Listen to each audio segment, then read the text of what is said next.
Hey, I just tried to film something earlier, like 30 seconds ago, but my storage is effed. I tried to delete some videos, so hopefully it doesn't cut out again. What was I saying?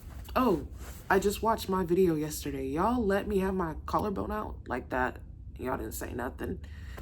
No, but yeah.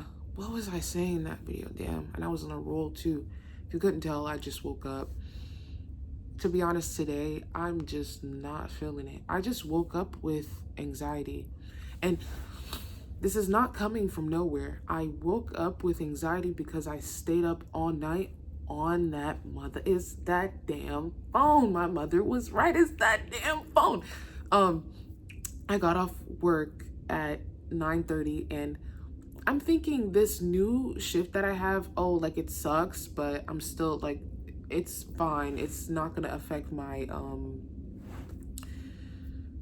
normal scheduling. I just have to move everything that I do to the morning before work and have everything done and then just go right to sleep when I get off work.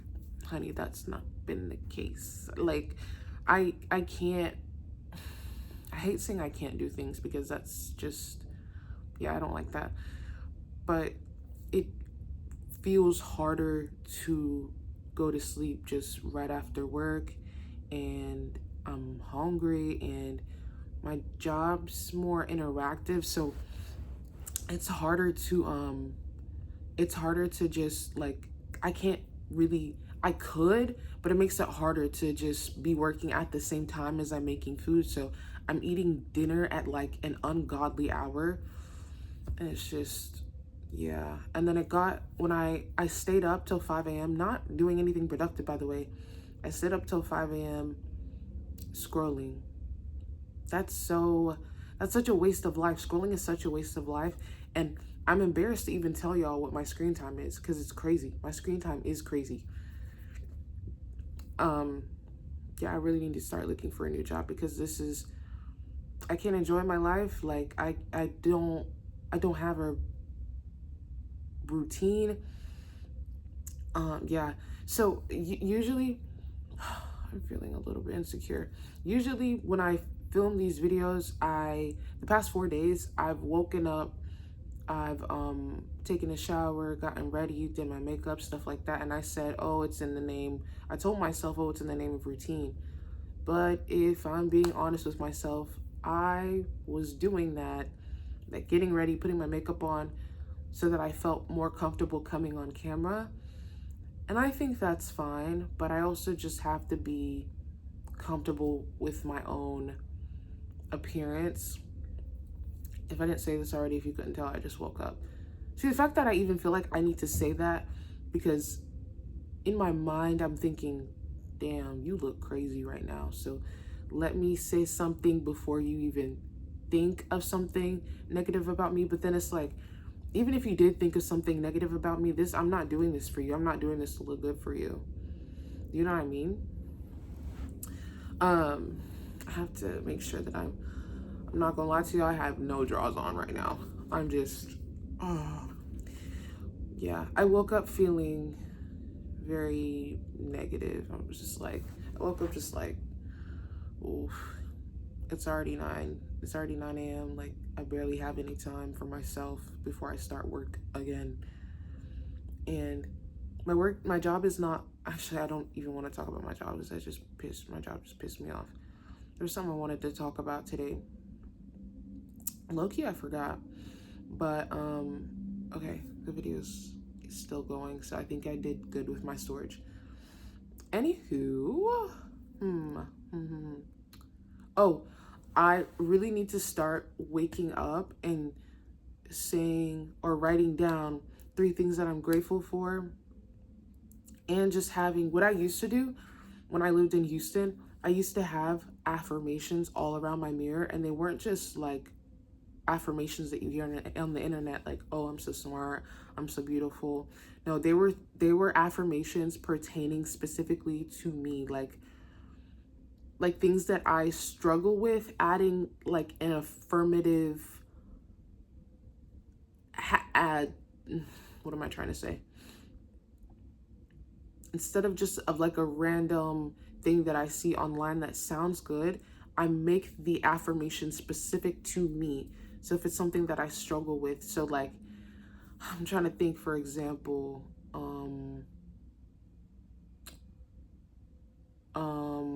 something like,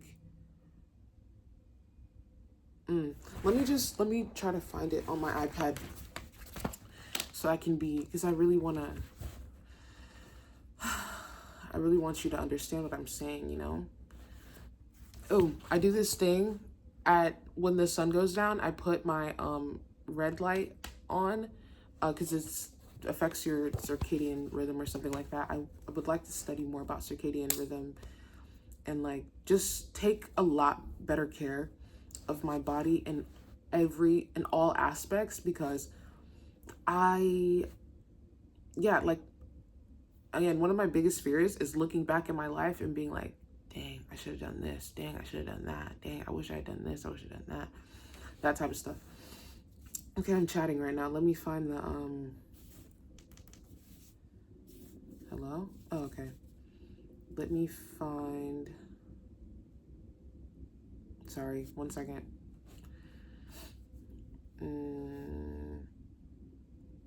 Oh, yesterday I tried to film a TikTok about how to make bread, because I always post my bread, and so of course everyone always asks me about my bread. Oh, I found it.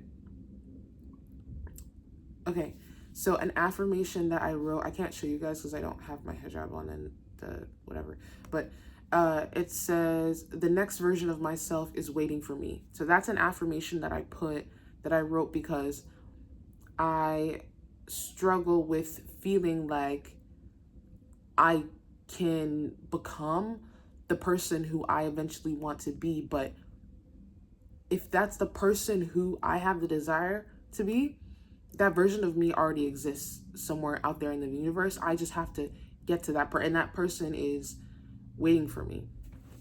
Or like, another one, I am worthy of every opportunity, because I struggle with feeling like I have the qualities or qualifications to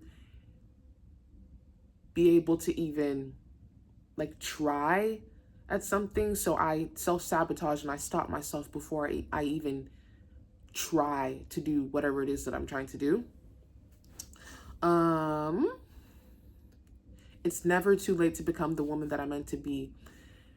That one for me is because I'm getting older, and for me, 25 just feels like, girl, you gotta lock in. Like you can't play no more. So having that mindset though, I'm starting to feel like, damn, I wish I had done this earlier. I wish I had started this earlier. Now I'm but girl, you're 25 in the grand scheme of things. When I'm like 50 or 60, I'm gonna look back at this time and be like, ooh, I was so young, and I'm still young. I'm a young hoe. Like, I'm 20. Yes, I'm 25, but I'm a young hoe. I think it's because people who are like 18, 19, 20, 21 will look at you and be 25 and be like, ooh, 25. Because I know, because I used to do that. I used to look at people who were like 25, 26, 27, be like, ooh, you're 30 basically. But even once you turn 30, that's still so young in the grand scheme of things. Like, some people don't even get 30 years of life, you know? So, yeah, I was saying something before. Oh, yes, I'm trying to post more on TikTok and stuff, kind of just as frivolously as I post on here. Because I've been seeing lots of videos on my For You page on like how to blow up and stuff on TikTok, but I was looking back at my old posts too, and I was just like, oh my goodness, it was kind of not embarrassing, but what's the feeling? I guess uncomfortable looking at my old videos, because it was so obvious that I was trying so hard to go viral. And not that I wasn't talking about or doing things in those videos that I didn't enjoy, but also at the same time, like, you know, that influencer voice. I was doing like the influencer voice. I was just making videos.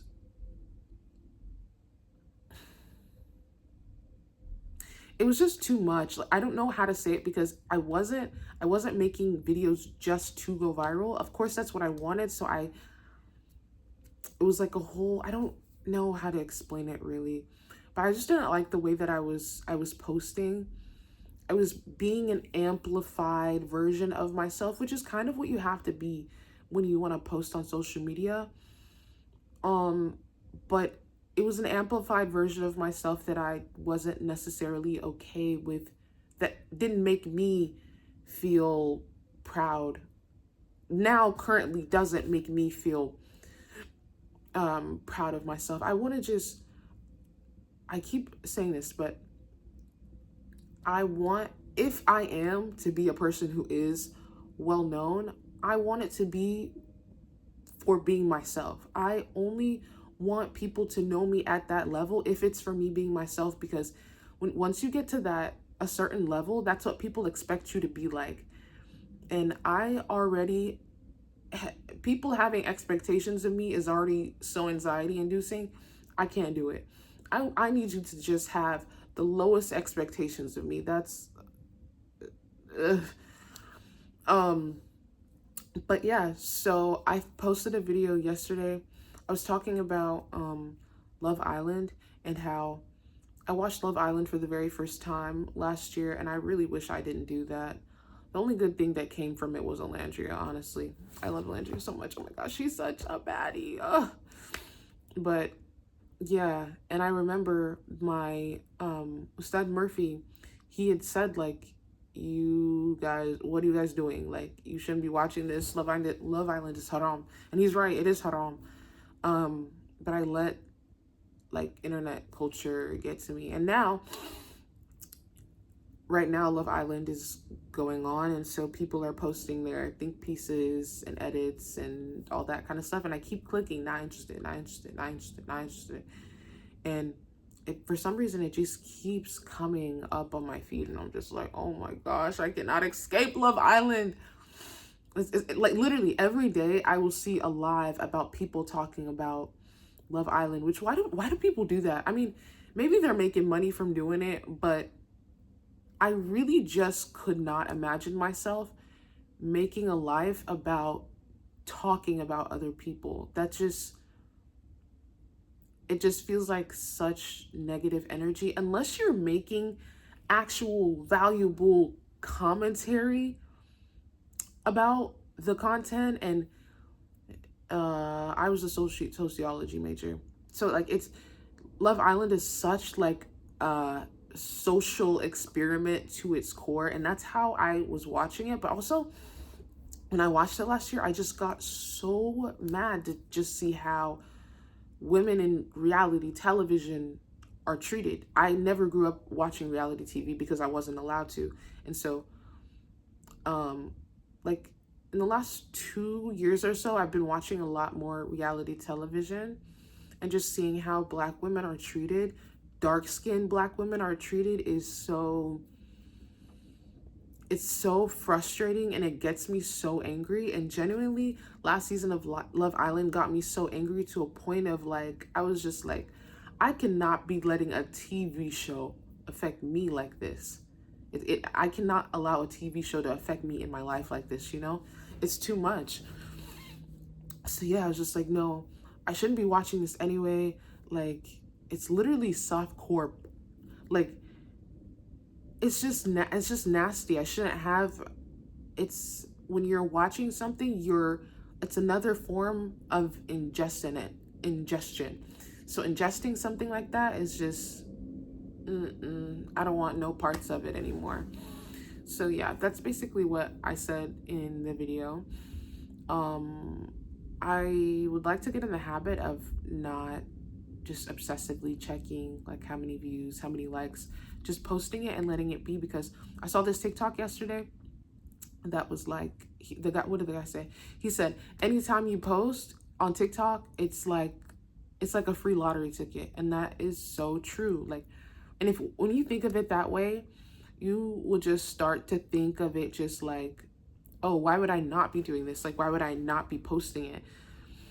and I'm already living my life anyway. Do you know how many people are just making money, like filming themselves living their lives? Like, if I, inshallah, like have the opportunity to do that and be successful at it, why would I not take it? Why would I prevent myself from success because I'm worried about I don't want to look cringe.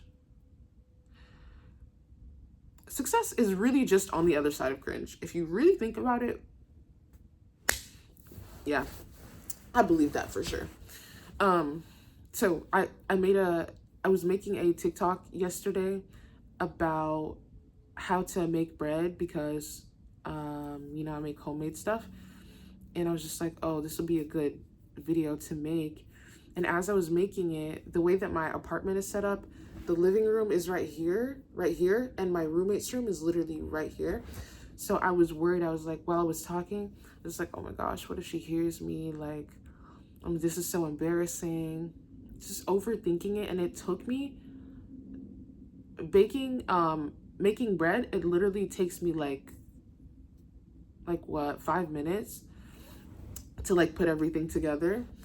And that took me probably 20-30 minutes because I was so in my head about, oh, what if my roommate can hear me? What if she could hear you? Then what? Well, then what were you gonna do? Oh, you're not gonna post the video? No, you're not gonna make the video because someone can hear you? Because you're afraid to be embarrassed? Things that society needs to get back to is the feeling of being embarrassed and the feeling of boredom. And I'm not just saying that to people because I don't practice these things. Like, I need to put myself in more situations where I can be embarrassed and more situations where I'm bored, because that's where creativity comes. That's where you learn perseverance. That's where success comes from, So yeah, I eventually was able to film it. See, but right now I'm not even in the mood to finish it because I have to, like, I mix the ingredients together and I leave it overnight to rise, and then I bake it in the morning. I don't even want to finish the video now because I don't have a good reason why, actually.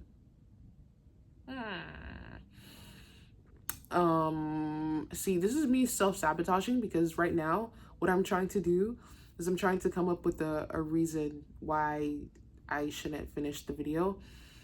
But really it's because I'm not feeling confident in the way that I look right now, and I'm not putting on makeup today. I'm so sorry. I'm not doing it. And yeah, I'm trying to create friction for myself in order to sabotage myself. Why do you do that? Not you, me.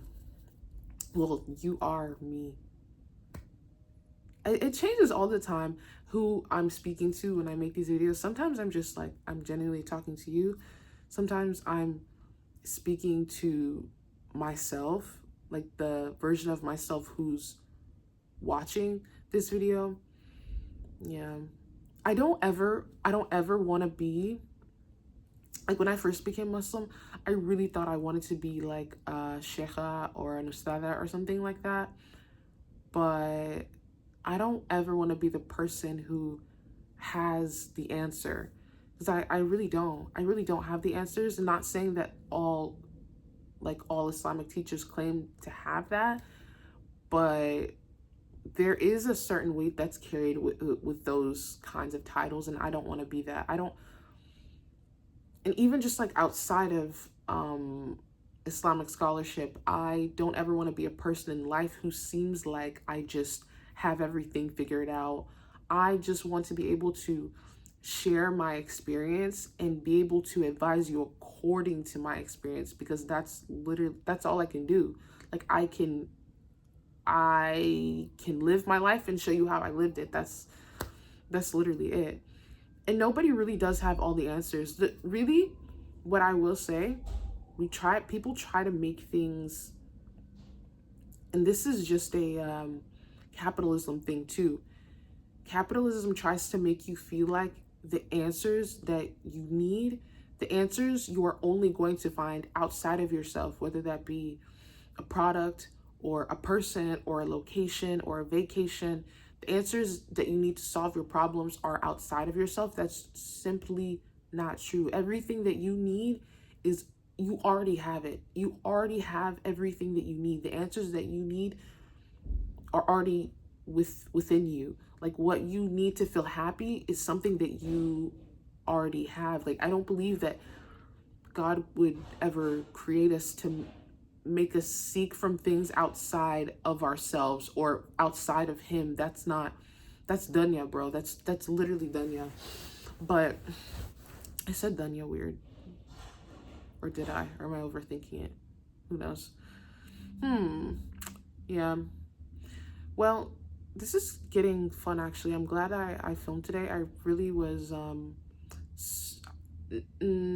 not that I was coming close not to posting today, but I was having the thoughts of like, oh, I don't want to get ready, so like this is what I normally do. Should I post now, or should I post? Should I even post?